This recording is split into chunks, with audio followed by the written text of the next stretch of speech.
Hey guys, how's it going? Welcome back to another soccer video. So, yeah, if you see me looking off to the side, I have my notes up that I took during the game and also the the lineup for the starting 11.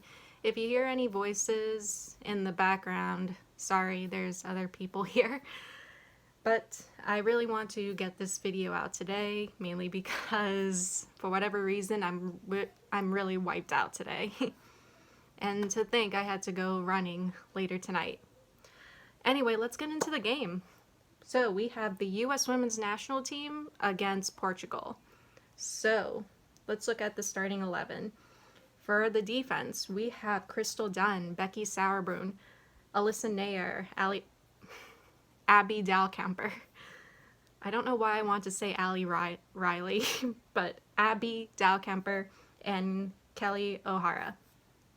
For the midfield, we have Samantha Mewis, Lindsay Horan, and Rose Lavelle. And for the forwards, Megan Rapinoe, Alex Morgan, and my favorite, Kristen Press. So, what can be said about this starting 11?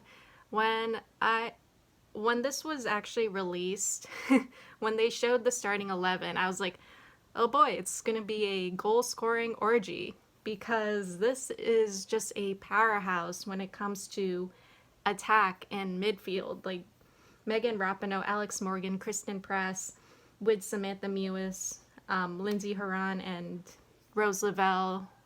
Yeah, that I was thinking before I went for my run last night. Oh, this is just gonna be like a goal scoring orgy, and what that means to me is just nonstop goals. But going back to the actual game, that's not really what happened. If I could sum up this game in one word, it was kind of, and I'm sorry, I know this is their first game in a while. The last time the US women's national team played was back in April. And I know this is their first game and I'm trying not to be harsh, but man, that game was so frustrating to watch. And yeah, I have my notes at the side. I took like some small notes in regards to this game. So I'm going to break it down. I didn't This is more looking at the US team as a whole. I did look at individual players and I did write those down, but I'm going to save that for later when it comes to choosing like who may be picked for the starting 18. Not starting 18. Who's going to be picked for the 18 players that are going to the Olympics? Yeah, tired. So, the first half. What can be said about the first half of that game against Portugal? Very strong US possession. I mean, the US had strong possession throughout this whole game. But yeah, very strong US possession. Portugal gave up a lot of corners, which was a good thing. It's always good to get those corner kicks. But my God, it was so frustrating because the US just couldn't convert. They just couldn't get the points in. And my battery's low. But yeah, anyway, they couldn't get the ball into the goal. So that was, yeah, there were like, I would say for this whole game, there were so many shots on goal, but oh my God, they just couldn't convert those points. And so, yeah, I want to say it's a very strong midfield and strong attack, but they just couldn't get that points. They couldn't get those points and they were having like a hard time making those plays. I tried not to listen so much to the commentators because I didn't want like the sports commentators and announcers to influence like my views of the game, but I did catch one of the announcers saying that patience is needed and they're needing to be patient before taking those shots on goal, which yeah, I kind of agree with that announcer because they weren't really, they were kind of just, they need to hold the ball basically and wait for the right moment to take the shots. Anyway, now let's move into the second half. I would say the was playing like so much better in the second half of the game. There was more organization, more patience, and better timing. They were holding the ball and waiting for the right moment to make the goal or make the shots. Yeah, still maintaining a strong possession over the ball, which is good. It's always good. I feel like the US is kind of good when it comes to possession or maintaining possession.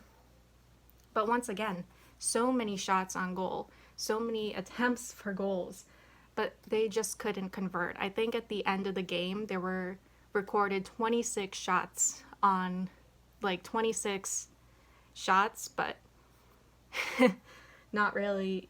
But, you know, as you could tell, if you saw the game, Samantha Mewis did eventually get it into the goal.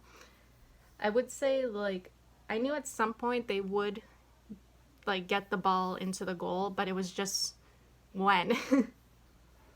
Anyway, Carly Lloyd, Emily Sonnet, and Mal Pugh come in to replace Rapinoe, O'Hara, and Morgan. And I don't know, feel like I knew at some point they were going to put in Carly Lloyd, and that kind of, I don't know, it kind of changed the direction of the game. Like as soon as Lloyd was put in, Samantha Mewis scores with an assist from Kristen Press. And then Carly Lloyd did score, but it was ruled offsides. I thought that was a pretty awesome goal from Carly Lloyd, but yeah, wasn't allowed because offsides. Anyway, I want to say overall, the US, it was weird. I couldn't think of the word during the game, and it came to me like as I was writing the summary. The US team needs more cohesion.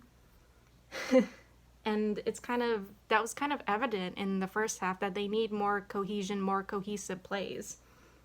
I'm gonna probably stick up for the team and say that they're probably just getting back into the swing of things. Like, I don't want to be too harsh or too critical of this US women's team because the last time they played together was in April, and they're trying to, get things back together again. I started to see more of that cohesive play in the second half, which is great, but against the bigger teams, the US really needs to get back, they really need to get back into more cohesive plays. I'm trying to resist saying they really need to work together. But yeah, they really need to work together in order to go up against the bigger teams like Germany and Sweden and even the UK. And, I want to say, before we can really judge the national team, I think something that needs to be remembered is the fact that this is just the first game in their summer series. We still have Jamaica and Nigeria, and there's always going to be room for improvement. We have to see the upcoming games we had to allow room for we have to see how things go in the upcoming games. The players are going to do what they need to do. The coaches are going to do what they need to do. And so hopefully in the upcoming games, we'll see a better performance from that midfield and from that attack. Anyway, I didn't intend for this video to be long. I just wanted to give a brief overview or my opinion on this game. So yeah, what did you think of this game against Portugal? Leave your comments below, and I'll see you all in the next one. Hopefully what I said in this video makes sense because I'm kind of out of it and tired, but I'll see you guys in the next one. And yeah, I'll be doing another video after the game against Jamaica. Anyway, later.